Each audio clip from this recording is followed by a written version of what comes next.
Paulo Fuga é jornalista e fotógrafo natural lá do país de Mossoró. E desde 2011 ele vem desenvolvendo uma série de projetos de fotografia artística, de teor inclusivos e até um tanto polêmicos algumas vezes. E é ele que conversa com a gente hoje sobre fotografia e representações estéticas em tempos de mídias sociais e smartphone.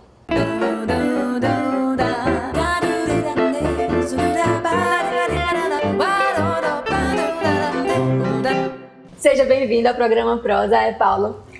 Eu queria começar o nosso bate-papo falando um pouco com você sobre...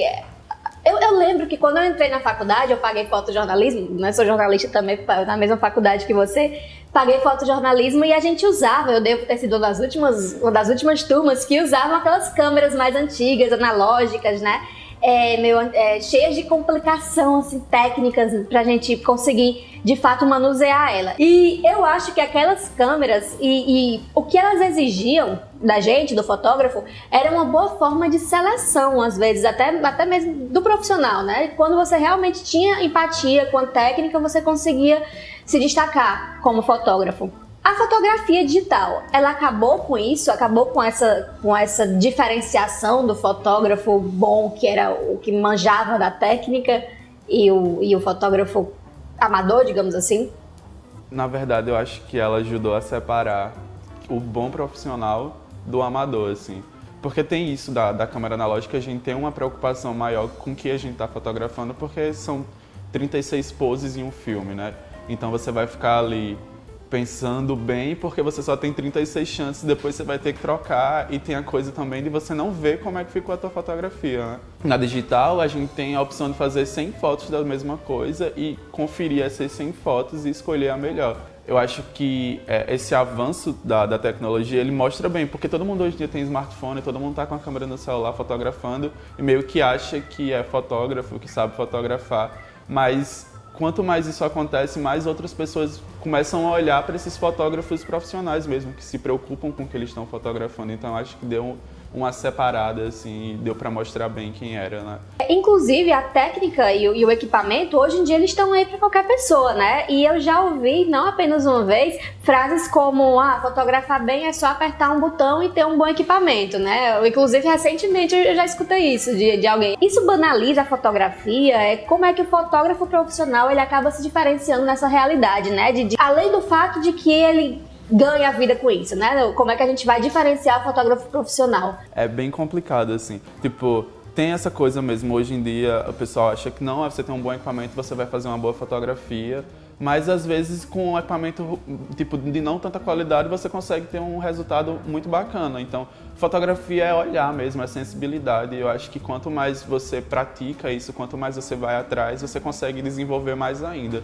Então, tipo, não é só ter um bom equipamento, não é só entender de técnica, tem uma coisa além. Acho que como qualquer outra profissão, e ainda mais quando você trabalha com arte, né, porque fotografia é uma arte, você precisa de uma sensibilidade maior, de entender melhor o que é que você está fazendo, seja fotografando pessoas, seja fotografando lugar, objeto, fruta, animal, você precisa ter uma sensibilidade para aquilo, né? Não é só apertar um botão, tem algo mais atrás. E para completar, a gente ainda tem no meio desse balaio de gato todos os smartphones, né? Que muitos já usam para fazer fotos e vídeos, inclusive profissionais. Você acha que tem um limite para esse uso dos smartphones na fotografia? Ou é correto dizer que um dia eles podem, de fato, substituir o equipamento profissional? Eu acho que eles vão se tornar, talvez já começou, né? Mas se tornem um pouco mais profissionais, né? Tipo, tem celulares hoje em dia que tem uma câmera com a qualidade muito boa de imagem, e eu digo de qualidade de resolução mesmo, de quando você vai usar para imprimir. Eu percebi isso, estava circulando pelo estado com um projeto de oficina e a gente usava os celulares das pessoas, né? Então, eu meio que quebrei, porque eu tinha esse preconceito do uso do smartphone para você fotografar e para você usar isso no seu trabalho. Mas aí, com essa oficina e vendo outras pessoas que não tinham tanta habilidade fotográfica, fotografando bem e capturando boas imagens com o celular, eu meio que fui desmistificando isso. E eu acho que é uma ferramenta que sim deve ser usada e que a gente deve olhar melhor para ela, assim. Então, no projeto Flores do Mais, você trabalhou no feminino, né? Exato. E eu quero muito saber como foi essa experiência para você, assim, de fotografar o nude de forma tão espontânea e natural E o que expor essas fotos trouxe para você, o que é que você aprendeu, né, para você, e também na questão da exposição mesmo, assim, eu soube que tem uns problemas aí com o Mark Zuckerberg, né, o que foi? O Flores do Mais foi minha primeira exposição, assim, individual. Foi um projeto que eu passei um ano produzindo, assim, fazendo pesquisa. Inclusive começou como meu TCC para a universidade. Antes de começar, de fato? Antes de fotografar as meninas que estão na exposição, eu passei durante um ano fotografando outras pessoas, outras mulheres, que era para eu conseguir chegar dentro daquele universo, tentar entender melhor aquele corpo que eu queria mostrar para as pessoas. Foi um projeto que mudou muito, assim, a minha visão do feminino, a minha visão de como olhar para as outras pessoas, não só mulheres, mas tipo, principalmente mulheres. Tipo, eu começava muito com as meninas antes de fotografar. Tinha dias que eu passava um dia inteiro conversando e só no final do dia que eu começava a fazer as fotos.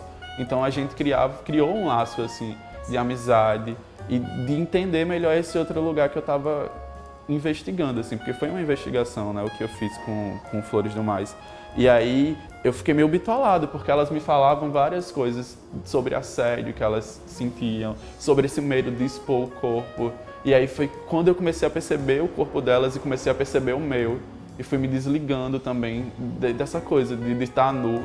Aí teve isso de quando eu estava fazendo divulgação no Facebook, acabei sendo denunciado várias vezes, eu fiquei bloqueado. E alguém se dá o trabalho. Eu não sei, e tipo, não era nada demais, tipo, não tinha peito, não tinha mamilo, não tinha bunda, era só um corpo, eram só pedaços de corpos. Eu até desfoquei um pouco, mas mesmo assim a galera ia lá e denunciava.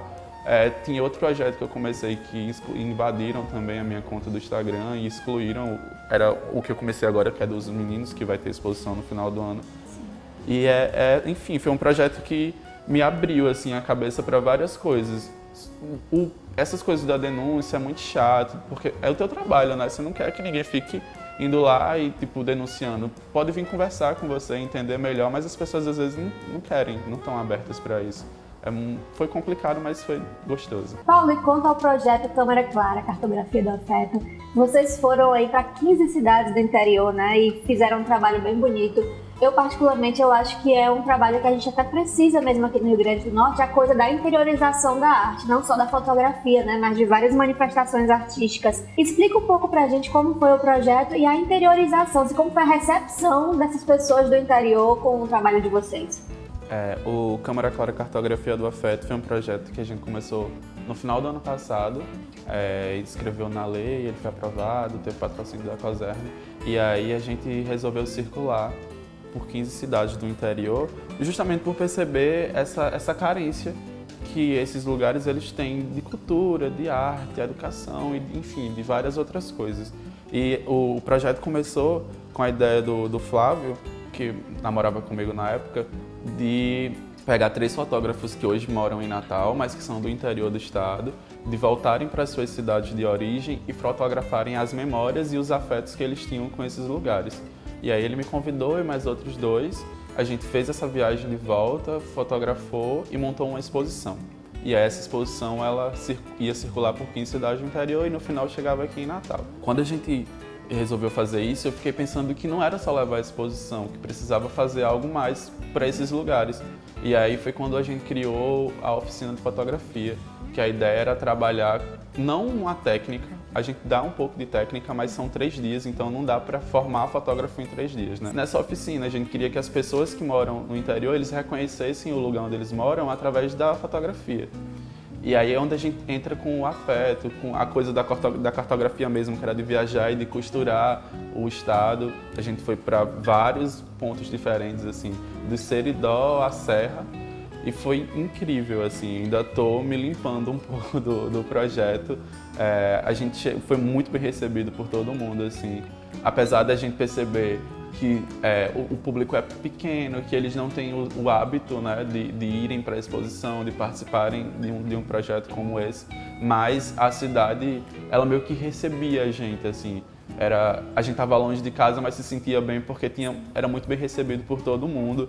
Os resultados são incríveis, assim, a gente vai expor agora em outubro. Também, Paulo, tem se tornado cada vez mais frequentes as exposições fotográficas, né? Que antigamente a gente tinha essa valorização mais para as artes plásticas, né? Só que Agora a gente escuta da fotografia algo que a gente costumava escutar das artes plásticas. Ah, é isso? Isso eu também sei fazer. Né? Então, você percebe assim, um pouco dessa desvalorização ou mesmo descrença do público com relação à fotografia enquanto arte? Com certeza. Tipo, várias vezes já fui parado, a maioria das vezes. Você faz nude? E aí, às vezes você, não faço nude, eu faço nu artístico. Às vezes você tá mais disposto, você vai dar uma aula e vai explicar a diferença de um para outro. Então acho que isso responde bem a sua pergunta, assim. Então, as pessoas, elas não conseguem entender isso, elas não se dão espaço para isso. Mas eu acho que é um pouco da culpa da gente também que está produzindo. A gente tem essa mania de colocar tudo em galeria, de levar para espaço fechado, e quando a gente tem a rua aí para fazer isso. Talvez até para dar esse status de arte, né, gente? Para eu garantir que eu sou arte. É porque só vai ser arte se estiver na galeria. Quando tá na rua, não é? E eu acho que a gente tem que começar a sair desses espaços mesmo e ocupar os outros lugares. Há alguns anos a gente precisava de um rolo de negativos, né? Quantidade de poses. E a gente gastava não só com esse rolo, como também com a revelação das suas fotos. E então cada foto daquela era muito valiosa. A internet e a fotografia digital, ela, afinal, valoriza ou banaliza as nossas memórias? É uma pergunta que eu me penso, depois do Câmera Clara, depois de circular, de fotografar memórias e afetos, que eu fiquei me perguntando. Algumas pessoas ainda têm, sim, o hábito de guardar, de imprimir, de revelar, de deixar aquele coisa ali no material, né? Porque quando tá na internet, tá num outro mundo, assim. Mas eu acho que as memórias, elas talvez estão sendo feitas de uma outra forma, assim. Mudou a concepção de como é que a gente vê. Porque é muito fácil, você tá ali com o celular, você quer fazer uma foto, você faz. Às vezes você nem lembra mais que fez essa foto, ela fica guardada lá no teu celular. Quando você vai mexer, você... Nossa, eu lembro desse dia e tal. Ela facilita o acesso às memórias, porque você não precisa revelar a imagem, ela tá guardada para você no cartão de memória, que pode guardar várias imagens, o que o filme não conseguiria fazer. E o que é que está por trás dessa geração selfie, afinal? É narcisismo ou autoconhecimento? Acho que tá mais para narcisismo do que autoconhecimento, viu? Vamos falar sinceridades, né, Paulo? Eu acho que tá muito mais para narcisismo mesmo, assim. Lógico que não vamos generalizar, tem pessoas que se conhecem, que buscam essa coisa de se conhecer melhor. Mas eu acho que a gente tá num momento da sociedade que tá todo mundo meio que perdido. E aí a gente tá voltando a olhar assim para dentro da gente. E aí eu começo a perceber que elas estão começando a voltar para dentro delas e perceber o que é que tá acontecendo comigo, quem sou eu. Mas na maioria, na grande parte, assim, é um narcisismo mesmo. É mais fácil ou mais difícil tornar-se um fotógrafo reconhecido hoje em dia? É mais difícil. Justamente por essa grande quantidade de pessoas fazendo, então você tem que conseguir se diferenciar bastante, assim, de todo mundo que está fazendo ali. O que você está fazendo hoje em dia, qualquer pessoa... Tem vários trabalhos de várias coisas ao mesmo tempo acontecendo. E justamente por essa referência muito fácil ali dentro da internet, você às vezes acaba meio que imitando um, pegando o outro, e aí a pessoa, para se destacar e sair daquele lugar, é mais difícil. Paulo, então é isso. Chegamos ao final da nossa entrevista. Agradeço a sua presença, agradeço sua estadia conosco por esses minutos. E agora eu quero pedir, já que você é o fotógrafo da casa, né? Eu não vou me passar, não vou competir. Eu quero que você tire uma selfie aqui nossa. Olha aí a geração selfie, né? Oh, meu Deus, mas eu quero uma selfie com arte, né? Viu? É aqui, né? Isso, aí, pode... E é isso, gente. Não esqueçam de se inscrever no nosso canal do YouTube. Se você gostou da entrevista, se inscreve aqui embaixo pra gente continuar trazendo conteúdo interessante com pessoas bem legais, tipo o Paulo aqui pra você. Continue acompanhando o trabalho de Paulo Fuga nas mídias sociais e acompanhem também os nossos bastidores, tanto no Facebook como no Instagram.